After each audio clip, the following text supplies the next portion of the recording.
Right గా తెలంగాణలో కులగణన కాకరేపుతోంది. ఇప్పటికే రేవంత్ సర్కార్ చేపట్టిన కులగణనపై బీసీ వర్గాలు ఆగ్రహం వ్యక్తం చేస్తున్నాయి.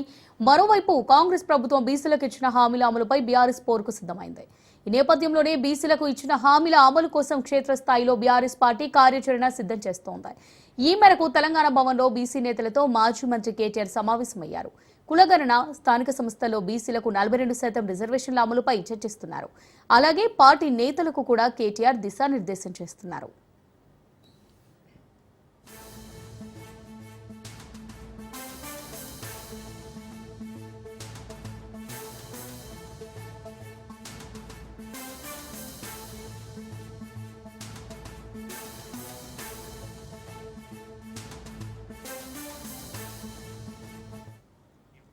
తెలంగాణలో కులగణన కాకరేపుతుంది. ఇప్పటికే రేవంత్ సర్కార్ చేపట్టిన కులగణనపై బీసీ వర్గాలు ఆగ్రహం వ్యక్తం చేస్తున్నాయి.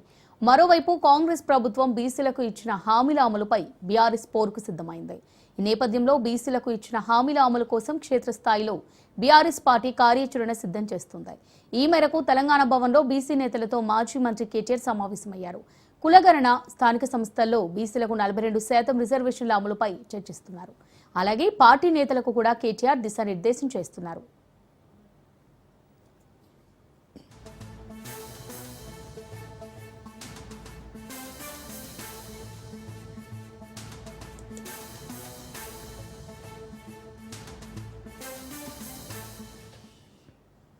తెలంగాణలో కులగణన కాకరేపుతోంది. ఇప్పటికే రేవంత్ సర్కార్ చేపట్టిన కులగణనపై బీసీ వర్గాలు ఆగ్రహం వ్యక్తం చేస్తున్నాయి.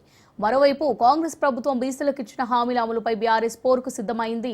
ఇక దీనికి సంబంధించి మరిన్ని డీటెయిల్స్ మరి రిపోర్టర్ సైదులు లైవ్ ద్వారా అందిస్తారు. సైదులు, మరి బీసీలకు ఇచ్చిన హామీల అమలు కోసం క్షేత్రస్థాయిలో బీఆర్ఎస్ పార్టీ కార్యాచరణ సిద్ధం చేసినట్టుగా తెలుస్తోంది. తెలంగాణ భవన్లో బీసీ నేతలతో మాజీ మంత్రి కేటీఆర్ సమావేశమైనట్టుగా తెలుస్తోంది. మరి దీనికి సంబంధించి డీటెయిల్స్ ఏంటి, అప్డేట్స్ ఏంటి? అమూల్య, కొద్దిసేపటి క్రితమే తెలంగాణ భవన్లో బీఆర్ఎస్ పార్టీ వర్కింగ్ ప్రెసిడెంట్ మాజీ మంత్రి కేటీఆర్ బీసీ నేతలతోటి సమావేశమయ్యారు. ముఖ్యంగా కాంగ్రెస్ పార్టీ ఇచ్చినటువంటి హామీ ఏదైతే ఉందో బీసీలకి 42% రిజర్వేషన్ కల్పిస్తామని చెప్పేసి హామీ ఇచ్చారు. కాబట్టి సో అది అమలయ్యేంత వరకు కూడా బీఆర్ఎస్ పార్టీ ఎలా అనుసరించాలి, వ్యూహాత్మకంగా ఎలా వెళ్ళాలి అనే దానిపైన కూడా బీసీ నేతలతోటి, అందుబాటులో ఉన్నటువంటి బీసీ నేతలతోటి ఇప్పటికే ప్రజెంట్గా ఉన్నటువంటి బీసీ ఎమ్మెల్యేలు కానీ, బీసీ మాజీ మంత్రులు కానీ, బీసీ కార్పొరేషన్ చైర్మన్లు కానీ వీళ్ళంతా కూడా వచ్చాడు.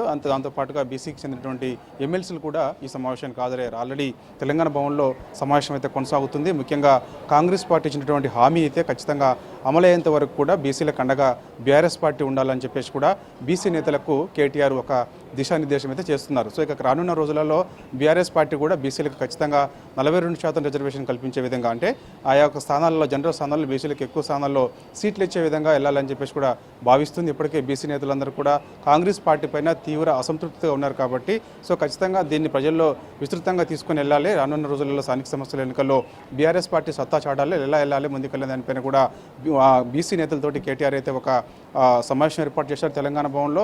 ఎలా ముందుకెళ్లాలని దానిపైన కూడా వారికి ఒక సలహా సూచనలు కూడా చేస్తున్నారు. సో ఖచ్చితంగా ఇక స్థానిక సంస్థల ఎన్నికల్లో కాంగ్రెస్ పార్టీ ఇచ్చినటువంటి హామీలు ఏదైతే ఉన్నాయో ఆ హామీలకు సంబంధించి కూడా 6 గ్యారెంటీలు, 420 హామీలు ఏదైతే ఉన్నాయో దాన్ని కూడా తీసుకెళ్లాలని చెప్పేసి కూడా బీఆర్ఎస్ పార్టీ భావిస్తుంది. ఖచ్చితంగా రానున్న రోజులలో కూడా ప్రజలు కాంగ్రెస్ పార్టీ పైన తీవ్ర వ్యతిరేకత ఉన్నది. కాబట్టి సో ఇక బీఆర్ఎస్ పార్టీ ప్రజలు ఆదరిస్తారు. సో ఇక కేసీఆర్ కూడా ఈ నెలలోనే, ఫిబ్రవరి నెలలోనే ఒక భారీ బహిరంగ సభ ఉంటుంది. కాబట్టి బీసీలందరినీ కూడా ఒక తాటిపై తీసుకొచ్చిన తర్వాత పెద్ద ఎత్తున ఈ యొక్క బహిరంగ సభకు బీసీలందరినీ కూడా తరలించే విధంగా ప్లాన్ చేయాలని చెప్పేసి కూడా నేతలకు కేటీఆర్ దిశానిర్దేశం అయితే చేస్తున్న పరిస్థితి కనిపిస్తుంది. అయితే ఈ బహిరంగ సభ ఫిబ్రవరి నెలలో చివరి వారంలో జరిగే ఈ బహిరంగ సభ ఏదైతే ఉందో ఆ బహిరంగ సభకు దాదాపుగా బీసీలందరినీ కూడా తరలించాలి. దాదాపుగా 5 లక్షలకి మంది పైగా తగ్గకుండా కూడా ఈ సభ నిర్వహించాలని చెప్పేసి కూడా చాలా ఒక ప్రతిష్టాత్మకంగా తీసుకొని సభ నిర్వహించబోతున్నారు. తొలిసారి కేసీఆర్ కూడా బయటకు రాబోతున్నారు. ఎందుకంటే ఆయన ఫామ్ హౌస్కే పరిమితం అవుతున్నారని చెప్పేసి ఒక విమర్శ ఎదుర్కొంటున్న నేపథ్యంలో ఇక నుంచి కేసీఆర్ కూడా ప్రజాక్షేత్రంలోకి వస్తున్నారు. కాబట్టి సో ఇక ఈ బహిరంగ సభ ద్వారాగా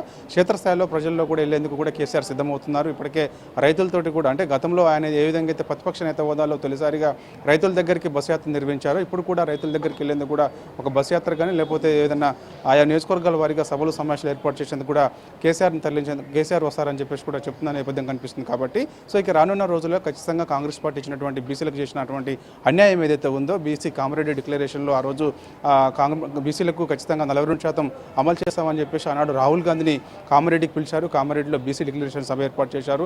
కానీ ఎన్నికలకు అధికారం వచ్చిన తర్వాతనే ఎన్నికల్లో హామీ ఇచ్చారు, బీసీల ఓట్లు దండుకున్నారు, అధికారంలోకి వచ్చిన తర్వాత మాట మార్చారు, బీసీలను తగ్గించే ప్రయత్నం చేశారు, రిజర్వేషన్ కూడా కల్పించకుండా మోసం చేసే కుట్ర జరుగుతుంది అని చెప్పేసి కూడా ప్రధానంగా బీఆర్ఎస్ పార్టీ ఆరోపిస్తున్న నేపథ్యంలో సో ఇక బీసీ నేతలతో అందరితో కూడా కేటీఆర్ సమావేశమైన తర్వాత సో ఒక దిశానిర్దేశం కేటీఆర్ బీసీ నేతలకు చేస్తారు. చేసిన తర్వాత ఎలా వెళ్ళాలి, వ్యూహాత్మకంగా ఏ విధంగా ముందుకెళ్ళాలని దానిపైన కూడా వాళ్ళకి వాళ్ళ చెప్పిన తర్వాత వారి యొక్క సూచనల సలహాలు కూడా కేటీఆర్ తీసుకునే అవకాశం ఉంది. అంటే ప్రజలు ఏమనుకుంటున్నారు ఏంటి, కాంగ్రెస్ పార్టీ ఏడాది పాలన పైన, అదేవిధంగా బీసీలకి చేసినటువంటి అన్యాయం పైన, ఎస్సీ వర్గీకరణ పైన, సో ఇంకా ఇతర అంశాలపైన కూడా ప్రస్తుతం జరుగుతున్నటువంటి రాజకీయ పరిణామాలపైన కూడా సలహాలు సూచనలు ఆ నేతల నుంచి కేటీఆర్ తీసుకుంటారు. కేటీఆర్ కూడా వాళ్ళకు సలహా సూచనలు చేస్తారు, ఎలా ముందుకెళ్తే బాగుంటుందని దానిపైన కూడా బీసీ సమావేశం అయితే ప్రస్తుతం అయితే తెలంగాణ భవన్లో అయితే కొనసాగుతుంది. సో ఖచ్చితంగా అమలయ్యేంత వరకు కూడా కాంగ్రెస్ పార్టీ ఇచ్చినటువంటి 42% రిజర్వేషన్ బీసీలకు అమలయ్యేంత వరకు కూడా కాంగ్రెస్ పార్టీని వదిలిపెట్టే ప్రసక్తే లేదని చెప్పేసి కూడా తెగేసి చెప్తుంది బీఆర్ఎస్ పార్టీ. సో అందుకు కంకణబద్దులుగా ఉండాలని చెప్పేసి కూడా